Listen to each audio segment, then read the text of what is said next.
Tell me one of them that starts with the letter B. Tuesday morning in a kindergarten class at Kenton Elementary School in Xenia, Ohio. Black and blue. Very good. Okay. The lesson is about to be interrupted by an announcement from the principal.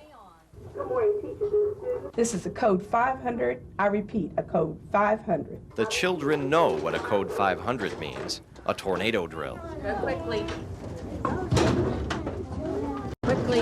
It's a scene played out each spring in schools across much of America. Come on, quickly. No talking. Let's go. As these youngsters take shelter in the coat room, they have no idea of the importance of this simple drill. Some of these kids' parents weren't even born when Kenton School was flattened by the mega tornado which roared through their city. It was 23 years ago today that Xenia became synonymous with destruction, when one of the largest tornadoes ever recorded ripped through town. Could it happen to you? Like it or not, the answer is yes. Over the next half hour, we'll show you not only what happened here in Xenia, but also a series of deadly twisters that hit southeast Michigan and Toledo one tragic Palm Sunday. We'll also show you how our technology can help to provide life-saving warnings.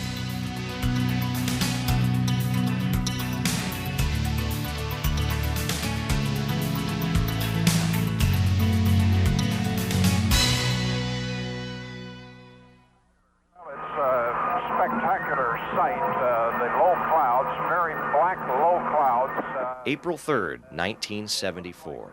The first signs of the disastrous day it will become are spotted by a helicopter pilot over Louisville. It's still turning in a large, yes, there's one now. An amazing series of funnel clouds leapfrog across northern Kentucky before crossing the Ohio River near Cincinnati. Touchdowns were all too common, leaving damage and death in their wake. The Hamilton County Elmwood Police Chief, this is a disaster area. There are live Cincinnati and we need help. Weather Bureau meteorologists tracked the storm as it rumbled north toward Dayton and then veered east, taking aim on Xenia. Here's a weather bulletin from WTOL. Viewers watching Dayton's Channel 7 got a last-minute warning. This storm is severe, a massive storm. The track indicated by the hook in our radar screen is now moving into the city of Xenia. Persons in the city of Xenia should take cover immediately. 16-year-old Bruce Boyd knew there was something sinister in the sky as he grabbed his dad's home movie camera. They were swirling around. They weren't just normal thunderclouds, I could tell. Within minutes, the thing was getting bigger and bigger, and the sky was getting darker and darker, and the wind was really picking up. Then the tornado actually took form. The swirling things became one big tornado. As Bruce Boyd filmed, a man across town captured the sound of the twister on a tape recorder. I end up about this angle, and I see a big old huge flash in the picture, and a big old chunk of debris flying by. I was trying to get to the porch, and I grabbed hold of one of the posts and had my mom reaching out to grab me. It literally was that windy. Downtown, where Besco Used Cars is today, 12 people huddled inside an A&W root beer stand that fateful afternoon. They had no warning until they actually saw the twister coming down Dayton Avenue. When the skies cleared, the root beer stand was gone, and 5 people were dead. A young pharmacist at the time, Tuffy Snyder, was in his Rexall drugstore as the tornado approached. He ran across the darkened street to warn friends inside a bar. The wind, the sound was more than I can express. They say freight trains, maybe standing behind a 707 when it's taken off. We ran into the cooler where the draft beer was kept. I think there were probably 13 in the cooler. On a good day, you probably couldn't get 5 people in that same cooler. As the people of Xenia emerged from their shelters, devastation was everywhere. 85% of the city was damaged or destroyed. 32 residents were dead. More than 1,000 injured. Most people had no warning. Tornado sirens didn't yet exist in Xenia. When we come back, we'll show you how the newest Doppler radar could well prevent a tragedy like this one from happening today.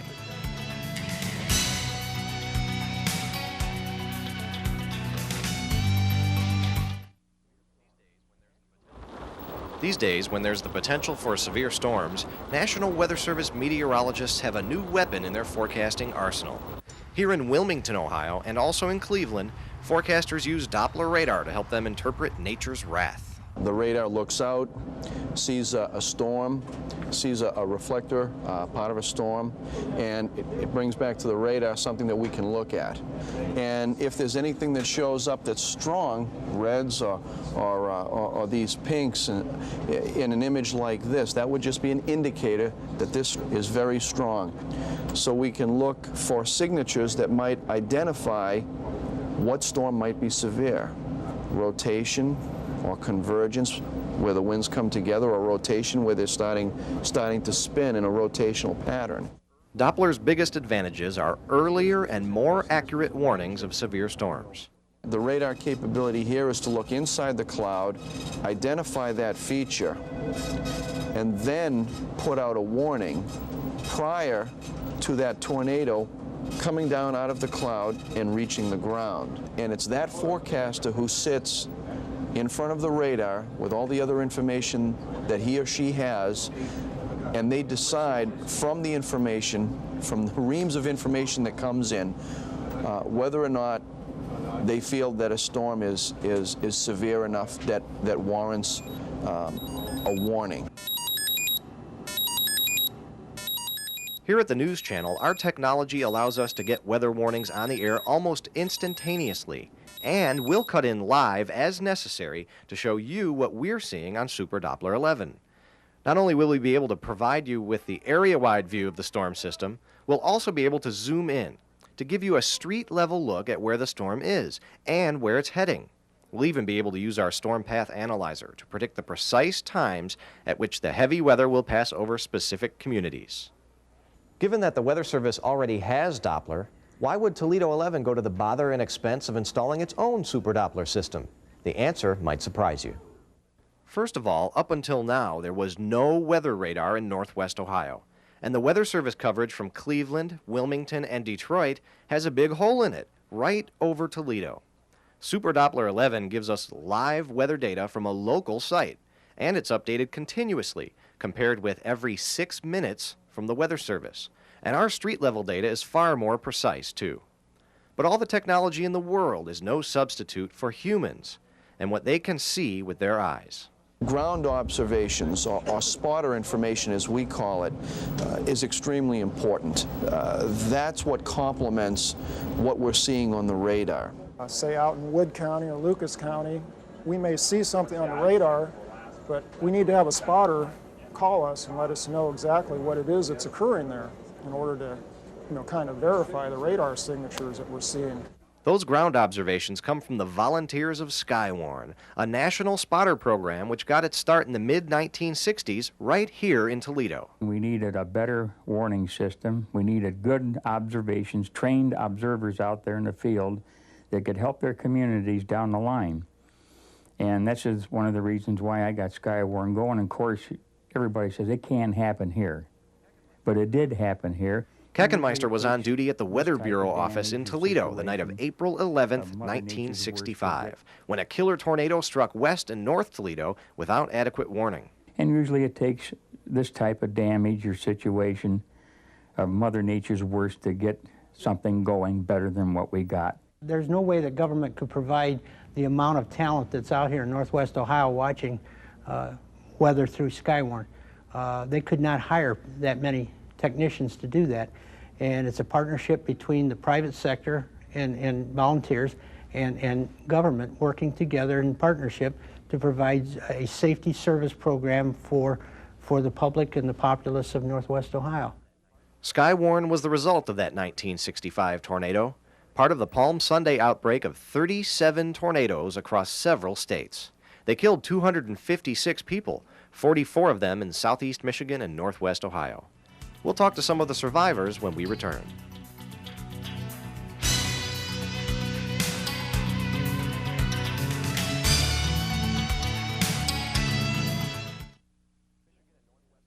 Southeast Michigan and Northwest Ohio are no strangers to severe storms. Most memorable are the Palm Sunday tornadoes of 1965. The twisters first touched down in Michigan, killing 19 people in Hillsdale and Lenawee counties, before crossing the state line and heavily damaging this Point Place neighborhood. Dave Carlson reports. We lost about 2.5 acres of greenhouse, so it was quite devastating. Working in the rebuilt greenhouse, Bill Bettinger vividly remembers the night the tornado roared through 32 years ago this month. Just a huge freight train just blowing on by like a limited at night. In the pitch dark, you can't see. You cannot see your hand. It's as dark as being inside a closet. All that was left standing as the storm moved to the northeast was the brick smokestack. Fortunately, nobody here was killed.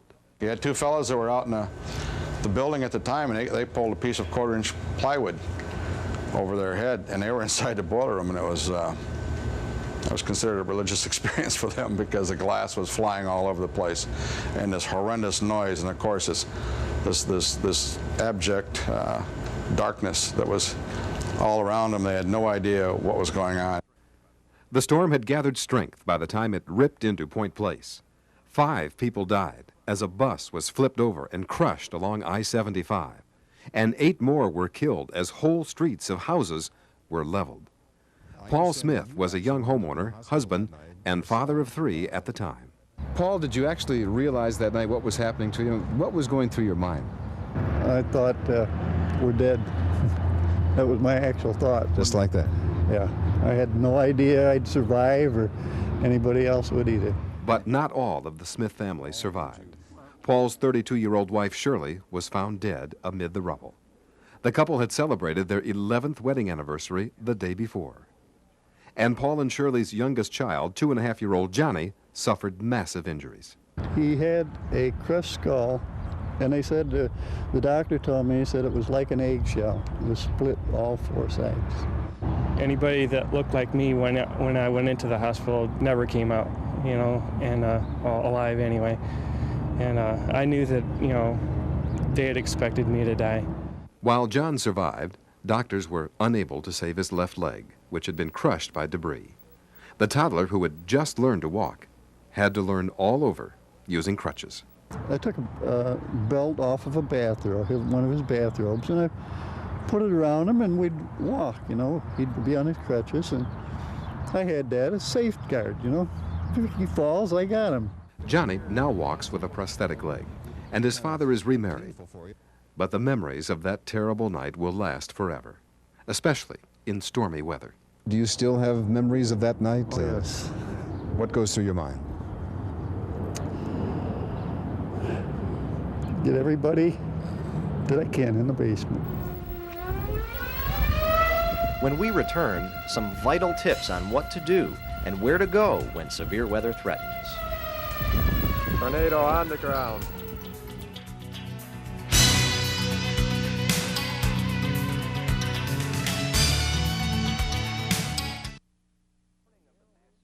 On the morning of the massive tornado, the Arrowhead subdivision was one of the newest and nicest neighborhoods in Xenia. By dinner time, it had been reduced to rubble. A number of people lost their lives here that day. Many of them waited until it was too late to seek shelter. What should you do with dark skies looming? The News Channel's Larry Watley has some tips that may just save your life. This East Toledo household is probably a bit unusual in that its occupants pay more than passing attention to weather watches and warnings. It's probably not surprising when you consider what Andy Beaudry does for a living. He's the operations officer for the Lucas County Emergency Management Agency, and it's part of his job to make sure people are prepared for the worst. The Beaudrys know that a tornado watch simply means that conditions are favorable for tornadoes to develop. A tornado warning, on the other hand, is the real thing. It means a tornado has actually been sighted in the area. Now is the time to take cover. Okay, let's get to the basement. Quick. Grab the radio. The best place to go in any house is into the basement. Basements offer a lot of protection that other parts of the house won't offer. For instance, I've seen times when a tornado has actually blown the house completely off the foundation, leaving only the basement there. within the basement, the best place to go is if you have a heavy table or workbench, something like that, to try to get under the workbench as far as possible. You also still should take blankets with you, so while you're under that bench, or if you don't have it, if you're up against the Davenport or something, that you can cover yourself up with blankets. But not every home has a basement. If yours doesn't, head for the ground floor in the middle of the house. Flying debris can come in, smash windows and things like that.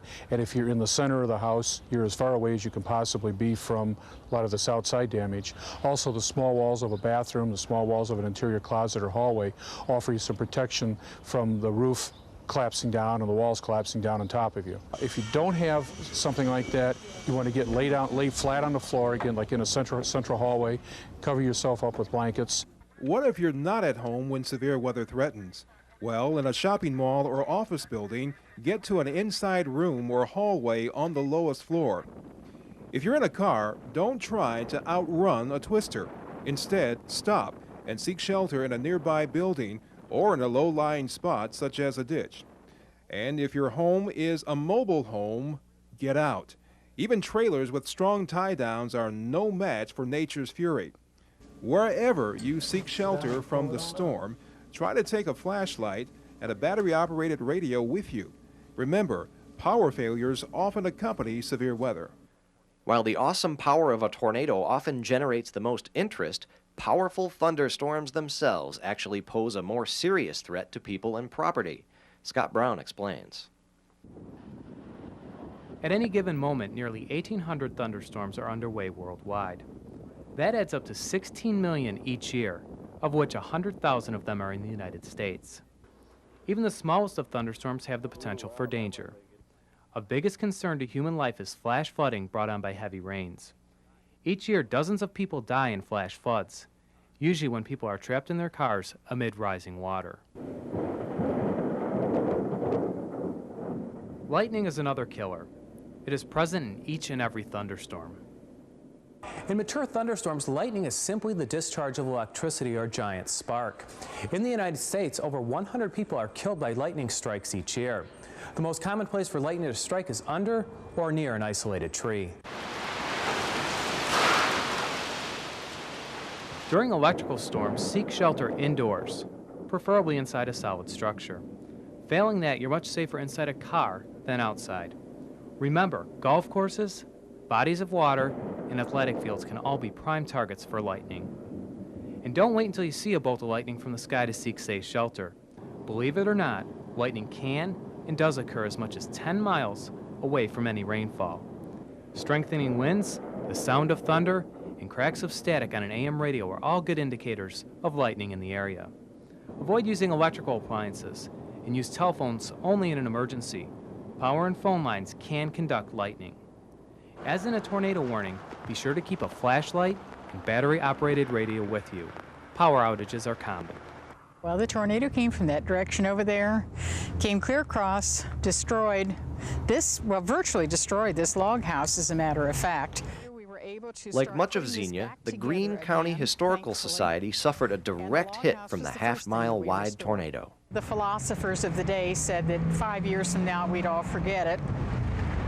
But that hasn't happened. You can stop almost anybody on the street and say, were you here April the 3rd, 1974, and what are your recollections? And you'll hear a story without doubt, because everybody remembers what they were doing. It just took so much of the city in just such a short few minutes. The city as we had always known it was no longer that way. When I had gone over to the plat where Dad had just driven through and saw all these houses knocked flat and everything looked like a battle scene.